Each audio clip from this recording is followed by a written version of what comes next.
तुम कट्टा चला लो, ये वो टाइप से बातें करते हैं। ओझा सर कहते हैं कि राजा बनना है कि नहीं बनना है, तुम कट्टा चला लो, ये वो टाइप से बातें करते हैं। और आज हम जब यहाँ सड़क पे आंदोलन कर रहे हैं तो हमारे बीच आ भी नहीं रहे कि कम से कम मार्गदर्शन ही कर दें, तो क्या आप जाएंगे? 4 दिन से ओझा सर थे कहाँ, हमारे मुद्दों पे बोल क्यों नहीं रहे थे?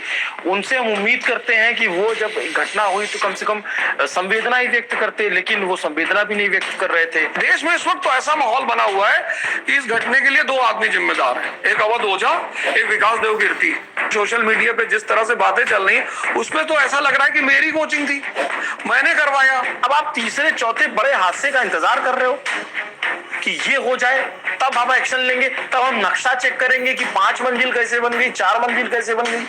मेरा सवाल उस सिस्टम पे, आरोप आप लोगों पे और लगता है कि आप लोगों ने सोशल मीडिया के फेम के जरिए यूपीएससी की परीक्षा को बहुत ज्यादा ग्लैमराइज कर दिया है। अवध ओझा तो बोझा है। अवध ओझा तो बोझा है। आप कहते हो टीचर क्यों नहीं आते, टीचर क्यों नहीं आते, और टीचर आए तो आप उनके साथ बदतमीजी कर रहे हो, बॉयकॉट कर रहे हो। ऐसे थोड़ी होता है। भीड़ में गए, कूद गए, और उस भीड़ में अनसोशल एलिमेंट्स बैठे हुए हैं और उन्होंने आग लगा दी। ये कोचिंग एक व्यापार है और शिक्षक एक व्यापारी हो गए। भूमिकाओं का वक्त बिल्कुल नहीं बचा है क्योंकि वैसे भी देर हो चुकी है। छात्र उत्तेजित हैं, उत्तेजना सरकार के खिलाफ है, सिस्टम के खिलाफ है और अपने टीचरों अध्यापकों के खिलाफ भी है। 4 दिन हो गए इस घटना को। यूपीएससी के 3 छात्र जो जल भराव की वजह से जिनकी जान गई, उसके बाद प्रदर्शन चल रहा है और वो अपने अध्यापकों से, अपने टीचरों से सवाल पूछ रहे हैं। उन्हीं में से एक टीचर, चर्चित teacher Awadh Ojha ji news room में है, जिनको लेकर के जब मैं फील्ड पे था, ग्राउंड रिपोर्टिंग कर रहा था, तब भी छात्र बहुत सारे सवाल पूछ रहे थे। सर बिना लाग लपेट के मेरा पहला सवाल यही, कहाँ थे आप 4 दिन? मैं कहीं नहीं था, मैं छात्रों के बीच में ही था। दरअसल क्या होता है कि उत्तेजना और युवा दोनों का मिलन बड़ा खतरनाक होता है। दुर्घटना घटी, बड़ी दुखद घटना घटी, बहुत दुखद घटना घटी। मैं दिल्ली में ही था, हूं भी। मुझे लग रहा था कि जो मेन समस्या है, मूल उग्रता, उत्तेजना से कुछ नहीं होने वाला। सूरत में घटना घटी 2019 में, 22 लड़के जलकर मरे। अभी राजकोट में घटना घटी, गेमिंग जोन में लड़के मरे, जलकर मरे। ऐसे न जाने कितनी घटनाएं हैं।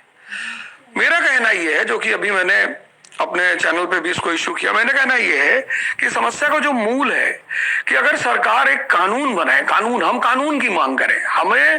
मैं अपने विद्यार्थियों से, स्टूडेंटों से, छात्रों से ये कह रहा हूं, हाथ जोड़कर कह रहा हूं कि आपको, मैं आपके साथ हूं, आप चलिए मेरे साथ। मैं मांग करता हूं कि कानून बनाया जाए कि जो भी संस्था का ओनर है, जैसे मैं संस्था चलाता हूं अवध ओझा क्लासेस, अगर मेरे सेफ्टी कंप्लायंस नहीं है तो पहले आप तो मुझे एनओसी नहीं मिलनी चाहिए, और अगर मुझे एनओसी मिलती है तो मेरे संस्था में अगर कोई दुर्घटना घटती है तो मुझे और उस एनओसी देने वाले अधिकारी को आजीवन कारावास होना ही चाहिए। जब तक कठोर दंड का विधान नहीं होगा ये घटनाएं घटती रहेंगी। 6 महीने बाद फिर सब कुछ नॉर्मल हो जाएगा। अभी सीलिंग कर देंगे, दिखा देंगे, कार्रवाइयां कर देंगे, फिर 6 महीने बाद क्या होगा? मेरे सामने मेरे कोलीग संजीव वर्मा सर, मतलब इकोनॉमी में उतना बड़ा नाम इंडिया में नहीं था, सिर्फ बेसमेंट में दम घुटने की वजह से उस आदमी की मृत्यु हुई थी क्लास चलते वक्त। अच्छा, 2 से 4:30 वाली वो क्लास लेते। संजीव वर्मा सर, बहुत बड़ा नाम संजीव वर्मा सर, और मैं करोल बाग में